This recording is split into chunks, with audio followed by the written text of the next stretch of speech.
chasing the early morning sunrise. For those of you that have been in the bush and have had the ability to get out at first light, find a vantage point and wait for the sun to come up, will understand the absolute beauty, the serenity that the bushveld offers. For those of you that have not, I highly recommend getting out at first light, finding a spot, listen to the bush and wait for the sun to come up.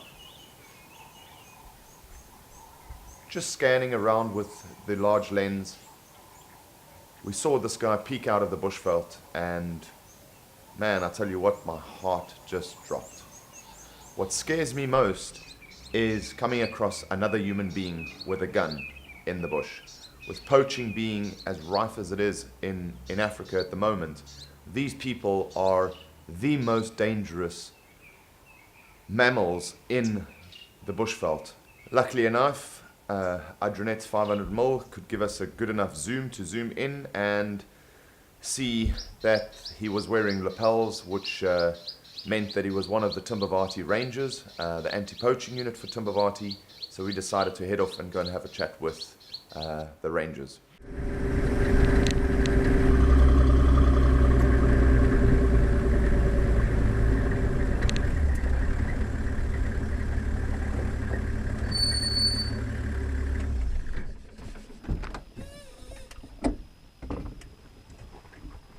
How are you, sir? I'm alright. You good? Yeah. You're not cold? Yes. Eh? Too cold. It's too cold. Yeah. What is your name? Amos. Amos. Yes. You're looking after our good nature here. No. Yes, you are. You're looking. What you doing here? Oh, Looking for poachers. looking for poachers. Yes. Yeah. Yeah. Yeah. It's good men like Amos over here that stay in the bush. Mm. How many days you go? 5 days. 5 days in the bush, have to live off the bush basically, and you're looking for people that are trying to poach any animals, snares, Yeah. all this stuff, yeah? Yeah. Good people like this. Yes. Thank you for looking after our beautiful animals. Okay. Yeah. We gave the rangers some water and some supplies and decided to head off and go search for the perfect camp spot for the evening.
What I love about dam areas like this is the muddy areas around the dam where you can see everything that's happened. So if you come have a look here, you see there's a very small antelope over here, probably impala. Here is a cat footprint, and you can see all the activity as well as BFG mud terrains. So somebody's got good taste with BFG mud terrains. Wonder who that can be. found this great little spot. We're going to set up camp over here. We're not too far away from the dam, but the most important thing to remember is when wild camping and you're in Big Five territory, lions, hippos, rhinos, elephants, try not to get too close to the game paths because you'll be blocking the way that the elephants want to get to the water, or the hippos are coming out at night. So be mindful of the game paths or where they are, and also don't camp too close to the water. You never know if there are crocodiles around, and if there are hippos in the dams or in the rivers, you don't want to be too close to that. So we've got a view of the dam through the bush over here. So this afternoon we can sit out over there at a nice vantage point and have a look at the animals coming down to walk, to drink, and then this is where we're going to spend the evening. So enjoy.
For today is we've set up the camp.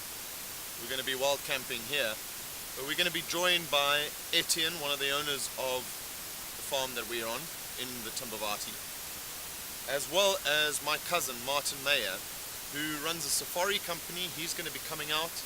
He's going to be guiding us through the bush and teach us some new things. But more importantly, he is also part of an anti-poaching unit, Rhino anti-poaching unit. We're going to spend some time with him. We're going to go and do some tracking and discuss how you and ourselves could assist him in, and the cause of course, to stop this silly behavior of human beings where we're killing rhinos for their horns, and quite frankly it's the same as my fingernails. There's no medicinal value in it. But we'll discuss more. And I can hear a vehicle right now. I think Etienne's arriving with his family, coming to join us for a nice cook-up in the bush. And we're going to have a good brunch, and then we'll discuss it with Martin a bit later. But yeah, they are right now. Hey, Etienne. Hey, mate. Yeah, good. So Etienne's one of the part owners of the farm that we're on right now. Thank you so much. This is absolutely gorgeous. I'm loving this. Glad you kitted out. Looks good. Yeah? Good spot. So we're going to wait for Martin to arrive a bit later, and then we're going to do a big cook up here in the bush. Excellent. Thank you. Right.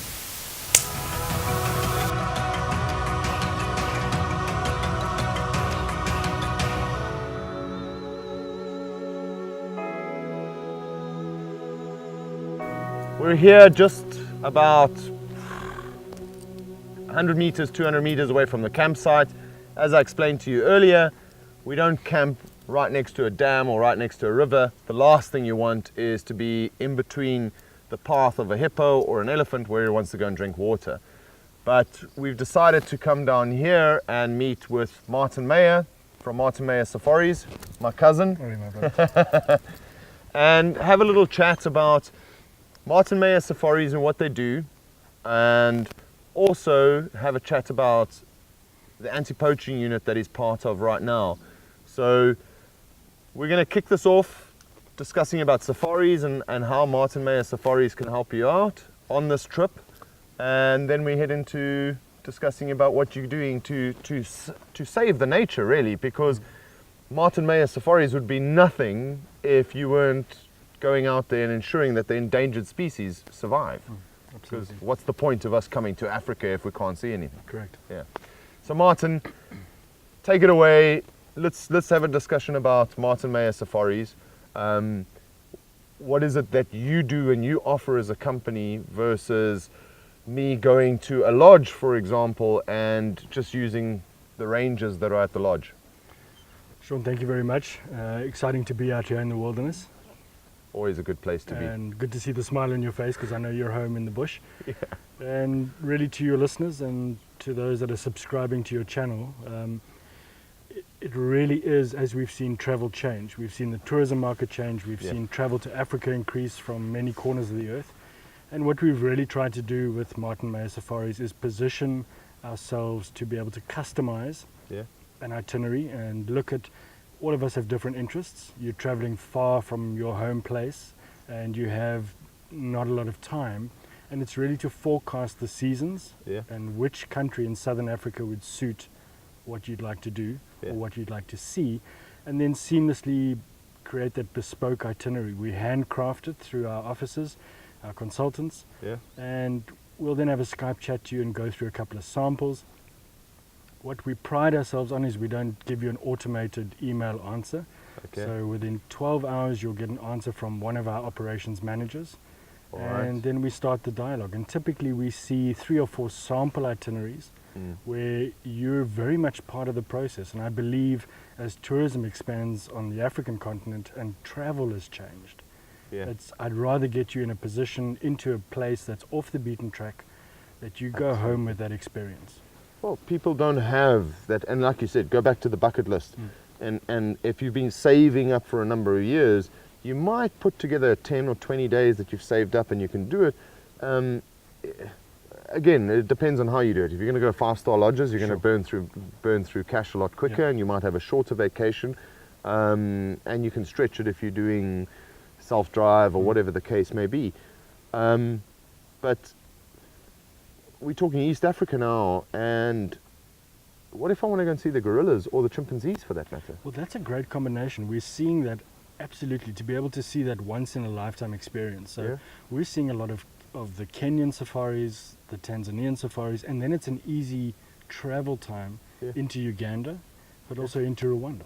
So it's an hour flight. Yeah, so you're there, and then looking at conservation in terms of how the chimpanzees, the primary forests that are still there, how the governments and the national park systems, the rangers, the trackers, really are putting themselves out there to try and save this ecosystem. So a very popular combination, East Africa with gorilla tracking, chimpanzee rehabilitation. So it's very different in terms of the ecosystem that you would see further south. So a very popular trip, and that we would normally say a 12 to 14 day, and then you can choose the style depending on your budget, the style of lodging. You want to rough it, you want to camp, or you want to have a mixture. That's also very popular. Get the whole, I always think, the holistic experience. So you might camp for 3 nights, but you might stay in a lodge for the rest. Well, I mean, that's the conundrum. You only have X amount of time, but you can't just say to the animals, right, I'm gonna need to be there because my clients want to see a chimpanzee or see a gorilla or a lion for that matter. I mean, we've been in Timbavati right now. We haven't seen many animals, but we've just gone through a massive drought with big rains that have just happened right now, and the Kruger Park just being behind us over here.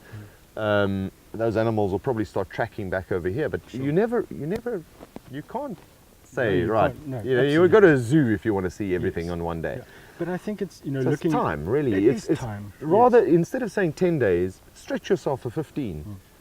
And if you're lucky enough on your first day you see everything, wow, you've had a great trip. Your trip starts off, but sometimes it could take some time to... I think so. to tick the bucket list on the animals. It does.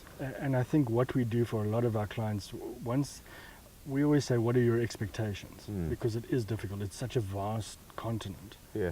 And what we often see is as you've traveled and traversed different countries, different ecosystems, by the end of your trip, I like to put together the jigsaw puzzle, because if it wasn't for that geology, you wouldn't have that kind of vegetation. If it wasn't the vegetation, you wouldn't have the herbivores, the predators.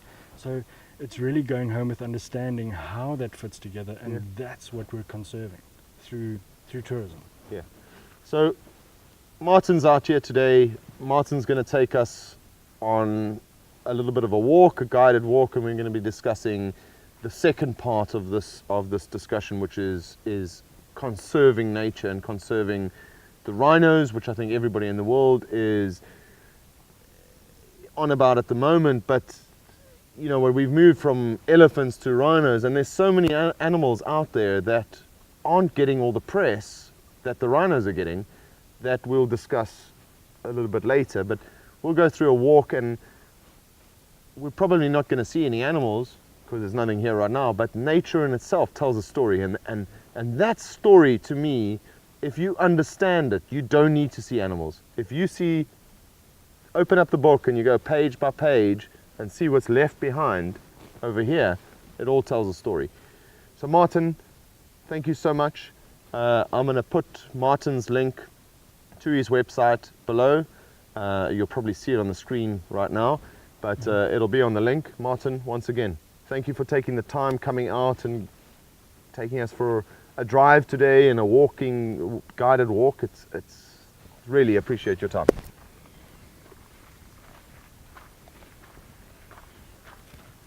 Folks, what you can see is if you look just beyond me, you can see this clearly defined path.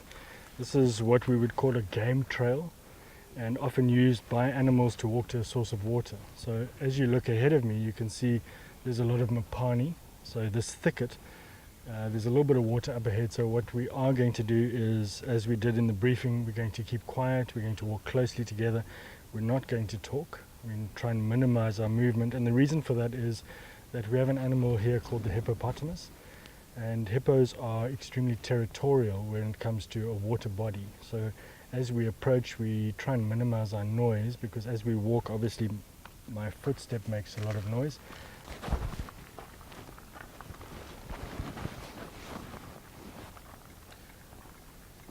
Martin, do we have any hippos here?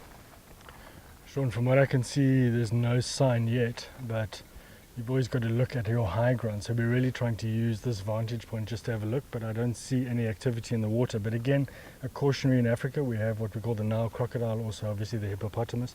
So rule of thumb is never to approach the water closer than 5 or 6 feet. So this is why we're using the high ground, to be able to see what we can if there's any movement. Hippos can submerge for up to 5 to 6 minutes. So we might not see anything right now. There are a couple of bubbles here in the water that might be catfish or any of the organisms down below blowing as they breathe. Your hippos you would look for very quickly submerging in a lot more water trails. So using the high ground to keep us safe, and we're going to walk around at a safe distance just to have a look.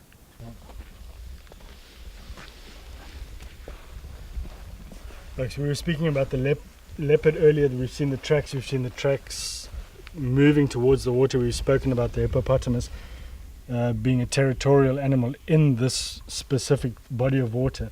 But as you look here, Sean, and you focus in, you can see on this old tree stump here how smooth this has become. So this is what we call a territorial rubbing post. For your lady viewers that pay thousands of dollars, pounds, euros, dirhams to go to a spa treatment on a Saturday, this really is your quintessential spa treatment for most of your animals. They'll come and rub up against this, and if you come in closer, Sean, once we've spoken, you'll actually see there's a little bit of hair caught in these cracks. So what the animal does is, you can imagine the African sun, extremely hot temperatures in terms of Fahrenheit in the summer, anywhere between 80 to 110, and the animals would need some sort of cover from that harsh African sunlight. So what happens is they will come into this water here, and if I take some of this mud, you can see how thick that mud is. So you can imagine the elephants, the rhinos, the buffalo, the warthogs would come into this water body here, bathe in it, and sometimes roll, what we call a mud bath, so your spa treatment, cover their bodies, which helps them to be able to combat parasites and ticks. So as this thick consistency, and you can see when I pull it out, it's very almost like a cotton soil, Sean, very, very thick that way. So what the animal will do is cover their bodies in this. It acts as a natural sunscreen. But more importantly, those parasites and ticks in our extreme summertime heat then would get stuck in this mud as it dries in the sunlight. That, as you know, if you've done any sort of facial treatment, after a while that mask begins to itch and crack. And that is then where they need to dispose of this dry mud. And how they do that is territorially at water bodies, you'll find this very, very smooth rubbing post here. So if this was the surface of the skin of an elephant, a buffalo, a warthog, a rhinoceros, what would happen is, imagine this is now dried, it's baked, so hence your face mask, African clay, and it begins to itch. The animal would then come alongside using its body here, so you can see where it's been left, and literally what it's doing is rubbing itself against this post.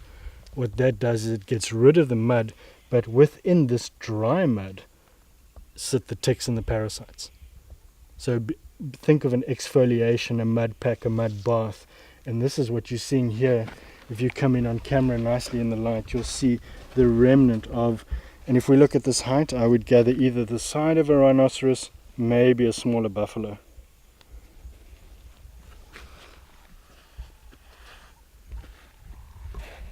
I have just spent the last couple of hours walking through the bush with Martin, and Martin's been telling me about the project on how him and his team and there's a bunch of people, as I understand it, get together and for no financial gain of their own, but basically get out there and put their lives on the line for endangered species. Now, once again, the rhino is the topic of the month, right? A couple of years ago, we used to go back and it was all about the elephants and so on and so forth. But I grew up in the bush. You grew up in the bush. It's not just about elephants and rhinos. There's a whole bunch. So, Martin, I'd like to take the opportunity, or you take the opportunity and discuss it and tell us what this is about.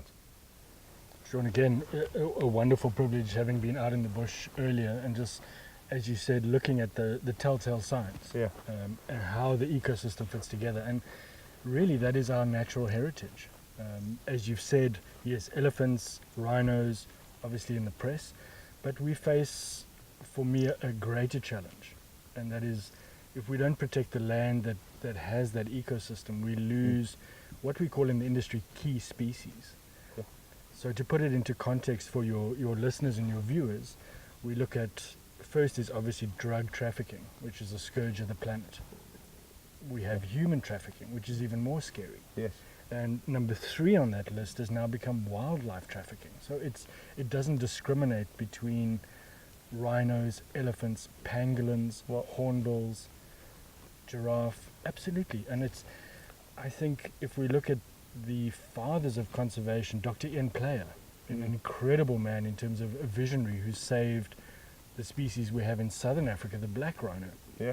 And his whole ethos was, we're facing a different animal, which becomes, as you say, we have a historical narrative of medicinal Yeah. usage based on cultural nuances and thousands of years. Yeah. But what we're seeing now since 2009 to 2017, so a relatively short period, has become a greed that is insatiable. Yeah. For giraffe tails, lion bones, as the tigers get diminished, what is the next biggest thing? So I need to understand what do I do? So I'm coming down from the States, wherever in the world, and I'm arriving over here. How do I assist you? What do I do to assist you? I mean, there's so many places I can just give cash to, but I physically want to get involved. What do I do? Perfect. This is what we're very excited about at Nkombe Rhino. Is Joe and I have looked at a program called Saving the Endangered Species. Okay. So whether you're on safari with Martin Mayer Safaris, Yeah. changing the hat, that is our sustainability, that's our project. It's a non-profit, it's registered. So you could donate. We don't take the cash. Yeah. What we've seen is, unfortunately, as human greed expands, Yeah. much of what is given in cash donations doesn't reach Never. somebody on the Never. ground. We're also very aware of donor fatigue. Okay. because donor fatigue, you might not understand the emotion of the natural heritage. Yeah. So what we've put together is a safari where you can add it Yeah. to your normal travels, where you come and meet our rangers on the ground in Okay. private. You can also then track with them on foot, see how our rangers live and what they're protecting. Okay. And instead of taking cash donations, we Yeah. will then give you a wish list. And it's basic commodities that you and I could buy in the store Yeah. every day. Yeah. So we're looking at boots, sleeping bags, budget for fuel. While they're walking, we've got to make sure that these guys are happy. And most places, I think the UK as well, in Europe, because I'm buying it for a good cause and it's going to a charity, it's a tax write-off for me. Sure. So if I'm a business, I can write it off to tax. The same way that I donate money to an organization, I write that off to tax. The fact that I'm actually physically buying gear, that's also a tax write-off. It is, because it becomes your corporate social interest, Yeah. investment. So we have long-term partners that have decided, you know what, for these guys to operate in these harsh African conditions, you need gear that lasts. Yeah. But you also, things that we don't think about is the fuel budget for the patrol vehicles. Yeah, we haven't even touched that. So Vehicles, fuel, so it's not just boots. I mean, No. you need a vehicle for the guy to get in. Yes, they're walking, Sure. but you need to get them to that destination. Absolutely. And the reason why rhinos are being poached at the extent that they are right now is because this area is vast. The parks are, you don't just get there quite easily. No. Yes, we can do helicopters. So anybody got a helicopter, fine. But we got to use vehicles. So getting them in there, fuel is exceptionally expensive in Southern Africa. Sure. Vehicles are exceptionally expensive. Yeah. So you can't expect a guy to walk 30, 40 kilometers before he gets to his start of his patrol. Sure. No, and this is it. It's the logistics is the area, the terrain. So as technology improves, and I really think across the continents, as the millennials, which you touched on, as they become more and more prominent in decision making, Yeah. we need to be able to harness that brain think tank Yeah. of technology. Yeah. So there is so much for the future that we still don't know how, and we're talking small things, night vision cameras, night Yeah. vision goggles. Drones. Come on, guys. The States, UAE, drones are inexpensive compared to here in South Africa. I looked at the price of my Mavic Pro over here versus the price that you could pay for it in Dubai or in the States. It's almost triple. So imagine the guy having a Mavic Pro, it's so small, in his backpack. You're actually saving his life because he can get up and check it's got a 5 kilometer radius. So he can go up, fly it, and he's not walking into danger. Sure. And look, okay, the poachers are going to shoot him out of the sky, Yes. so we're going to have to replace them all the time. But rather the drone than the person that's actually trying to save. And I think that's where, if we look at what is sustainable, what is conservation, Yeah. as we move forward, Yeah. there's ideas out there. And again, I come back to you and my children that will develop an app or an idea Yeah. that we haven't thought about. Yeah. But if we don't, Joe and I always say we're custodians of hope. Yeah. And the hope is Great. that generation will be able to take the baton forward. I wish you all the success with this. Thank you. I think this is a phenomenal cause. I think the fact that you're not taking any cash, which means there's no questions. Well, got on Kombi hat, but I take my hat off to you. Thank you. Great job. Absolutely. It's for the future. Huh? It's all about the future. Yep. Click on his link, send him, well, don't send him money, give him a call, make sure that you donate on what they need. If we've got vehicles, drones, night vision cameras, you name it. You got surplus, please